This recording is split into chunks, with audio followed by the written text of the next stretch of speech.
Chers compatriotes, c'est en ma qualité de président élu de la République du Cameroun que je prends la parole pour qu'en raison de l'extrême gravité dans laquelle nous nous trouvons, j'estime utile de porter à la connaissance du monde en général et des nations qui ont érigé la démocratie et le respect des droits de l'homme comme fondement de leur existence.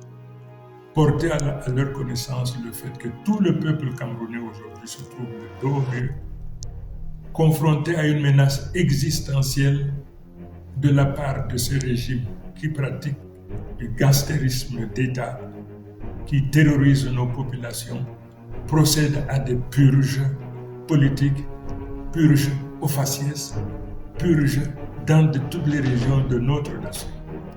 Une situation inacceptable, intolérable, dès lors qu'en dehors de toute procédure judiciaire, des dizaines, des centaines, des milliers de Camerounais sont arrêtés, incarcérés, persécutés. Je voudrais donc également attirer l'attention de tous les Camerounais, mais en particulier de tous ceux qui ont foi en Dieu, du sacrilège, de la profanation auquel s'est livré le président Biya lors de la soi-disant prestation de serment. Le monde entier sait que Biya n'a jamais été élu. La nation camerounaise dans son ensemble sait que Biya n'a jamais été élu. Mais qu'il se permette de poser la main sur la Bible au nom de Dieu. Il apparaît donc aujourd'hui à tout le monde que pour M. Biya, Dieu n'est qu'un instrument qui lui permet donc de réaliser ses basses besognes. Je voudrais donc dire à ce régime qui pratique du gangstérisme d'État, qui se livre à du terrorisme d'État, qui arrête à tour de bras, qui procède à des purges ethniques, des purges au faciès sur l'ensemble du territoire.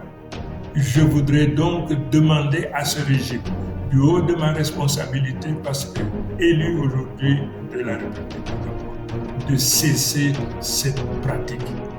Les Camerounais n'en veulent plus, les Camerounais n'en peuvent plus. Et pour ce faire, je leur donne 48 heures pour arrêter, pour libérer sans condition tous nos enfants, tous les Camerounais qui se trouvent aujourd'hui dans les prisons du Cameroun de manière générale.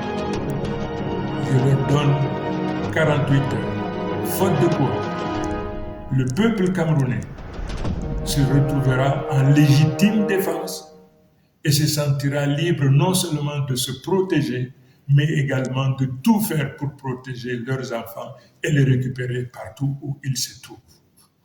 Voilà l'information cardinale que je me devais de porter à la connaissance de tout un chacun, mais en particulier, une fois de plus, le divorce désormais qu'il y a entre le président Biya et les religieux, quelle que soit leur obédience. Je vous remercie.